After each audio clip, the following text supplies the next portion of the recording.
Hi everyone, welcome to commerce कक्षा। Accounting equation की बात करनी है।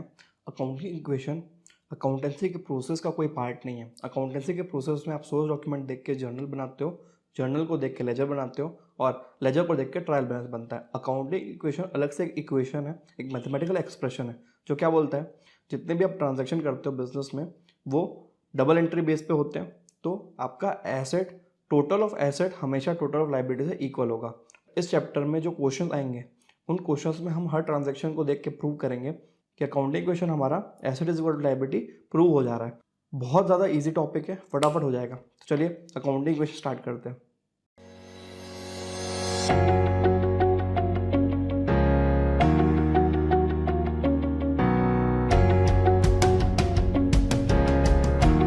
Accounting equation states that in a business, total asset will always be equal to total liabilities after every transaction. This equation hold true. Her transaction के बाद ये equation hold true होता है, मतलब हेंस प्रूव हो जाता है। जैसे अपन मैथ्स में करते थे ना, LHS is equal to RHS, वैसे ही asset is equal to liability in totality. ठीक है, इट इज़ जस्ट लाइक एक तराजू की तरह है। ठीक है, तराजू मतलब एक वेइंग मशीन है जिसमें बैलेंस होता है ऊपर नीचे करके। तो हमेशा total of asset will always be equal to total of liabilities.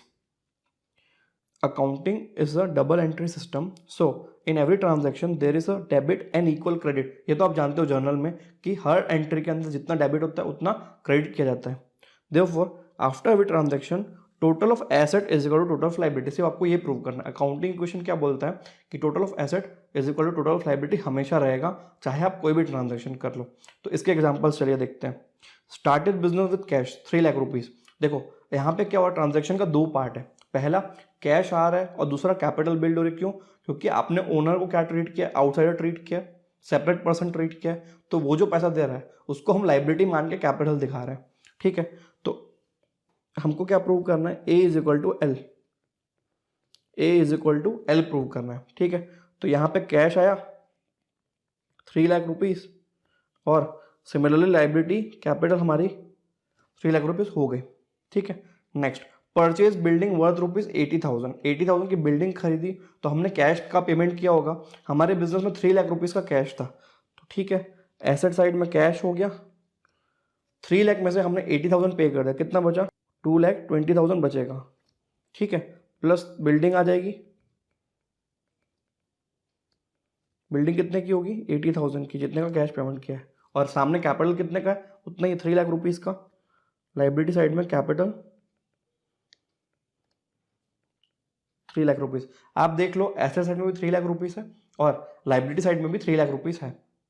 चलिए, परचेज गुड्स वर्थ रुपीज 50,000। ठीक है, यहाँ पे क्या होने वाला है, थोड़ा सा स्लाइड चेंज आएगा। यहाँ पे आप हेडिंग परचेज करने डालोगे। क्यों? क्योंकि हम यहाँ पे एसेट और लाइबिलिटी दिखा रहे हैं। तो अल्टीमेटली जब आप परचेज करें तो क्या मिल रहा है आपको, एसेट, स्टॉक मिल रहा है, या तो फिर गुड्स बोल दोगे, बेटर वर्ड उसका स्टॉक है। ठीक है, 50,000 का स्टॉक खरीदा। हमारा कैश 2,20,000 था, हमारा कैश 2,20,000 था। तो अभी कितना हो जाएगा, 220 माइनस 50, 1,70,000 प्लस बिल्डिंग हमारे पास है बिजनेस में, बिल्डिंग 80,000 प्लस स्टॉक 50,000 आ जाएगा, is equal to capital which is 3 lakh rupees. A is equal to ऊपर में एल। तो ए देख लो, 170 प्लस 80 250 प्लस 50 3 लाख रुपीज हो गया। Total of asset is equal to 3 lakh और लाइबिलिटी तो वहां में दिख ही रही, कैपिटल 3 लाख रुपीज है। Next, sold goods for 75,000। Sold goods for 75,000, एक वर्ड मिसिंग है यहाँ पे, कॉस्टिंग 50,000। तो सोल्ड गुड्स वर्थ रुपीज 75,000, हमने हमारा 50,000 वाला गुड्स 75,000 में बेच दिया। 50,000 वाला गुड्स 75,000 में बेच दिया तो 75,000 कैश मिलेगा। कैश में आप ऐड कर दोगे 75,000। स्टॉक आपका जीरो हो गया 50,000 का, स्टॉक आपने जीरो कर दिया 50,000 का। अब बचा 25,000, क्या करना है, चलिए देखते हैं। देखो कैश में अपना ऐड हो जाएगा, प्लस 170 था प्लस 75,000 हो जाएगा, 2,45,000 टोटल कैश, प्लस बिल्डिंग वैसे ही रहेगी 80,000 की, प्लस स्टॉक 50,000 माइनस 50,000 इस ट्रांजैक्शन में, तो अल्टीमेटली स्टॉक ज़ीरो हो गया। अब यहाँ एक चीज़ देख लीजिए आप, कैश आपको 75,000 मिला एसेट साइड में, लेकिन स्टॉक 50 का गया, तो 25 क्या है हमारा, 25 हमारा प्रॉफिट है। और प्रॉफिट और लॉस के जितने भी आइटम है, बेसिकली इनकम और एक्सपेंसेस, इसको आप कैपिटल में डाल दोगे। अगर प्रॉफिट है तो कैपिटल में ऐड कर दो, और एक्सपेंस है तो कैपिटल से माइनस कर दो, क्योंकि हम यहाँ पे इक्वेशन में क्या बात करें, एसेट और लाइबिलिटी। तो इनकम और एक्सपेंडिचर को कैसे एडजस्ट किया जाए, अल्टीमेटली प्रॉफिट किसका होता है, ओनर का होता है, ठीक है। अल्टीमेटली लास्ट में प्रॉफिट ओनर का होता है, इसलिए हम ओनर के अकाउंट में एडजस्ट कर दे रहे हैं प्रॉफिट और लॉस, बेसिकली इनकम और एक्सपेंस। तो यहाँ पे इनकम हुई 25,000 का, प्रॉफिट हुआ।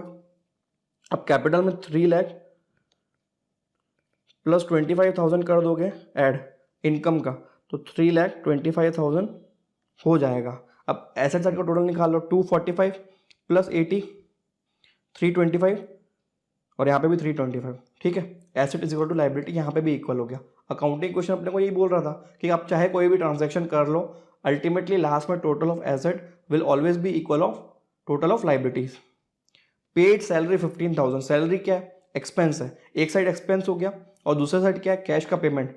तो आप कैश से 245 आपका कैश था, 2,45,000 माइनस आप सैलरी पे कर दीजिए 15,000 का, तो कैश कितना बचेगा, 2,30,000 प्लस बिल्डिंग सेम रहेगी 80,000 प्लस स्टॉक तो ज़ीरो हो गया अभी। अब 3,25,000 आपका कैपिटल है माइनस 15,000, क्यों, क्योंकि आपने एक्सपेंस पे किया, तो एक्सपेंस आप कहाँ डालोगे, कैपिटल अकाउंट में। 3,10,000 कैपिटल बचा है, और सेम आप यहाँ पे एसेट साइड ऑर्डर कर दो, 230 प्लस 80 इज इक्वल टू 3,10,000। अभी भी asset is equal to liability है। रिसीव्ड रेंट, हमें रेंट रिसीव हुआ है, इनकम आई है, कैश अकाउंट में 20,000 ऐड कर दोगे और कैपिटल अकाउंट में भी 20,000 ऐड हो जाएगा। तो दोनों साइड अगर आप 20 ऐड कर रहे हो, तो अल्टीमेटली आपका अकाउंटिंग इक्वेशन फिर से सिमिलर होल्ड कर रहा है, 3,30,000 टोटल आ जाएगा। इसी तरीके से अपने को अकाउंटिंग इक्वेशन के क्वेश्चन करने। आई होप आपको कॉन्सेप्ट बहुत इजी लगा होगा, इसको बहुत अच्छे से समझिए, 2-3 क्वेश्चन प्रैक्टिस कर लो, समझ में आ जाएगा। और एग्जाम में इस टॉपिक में कम से कम मार्क्स लूज मत करना, एकदम ही ईजी हल्का टॉपिक है, जिसमें आपको सिर्फ ट्रांजैक्शन का 2 जगह इंपैक्ट लेना है, एक एसेट साइड में और दूसरा लाइबिलिटी साइड में, ठीक है। नेक्स्ट पार्ट में इसका एग्जाम्पल करते हैं।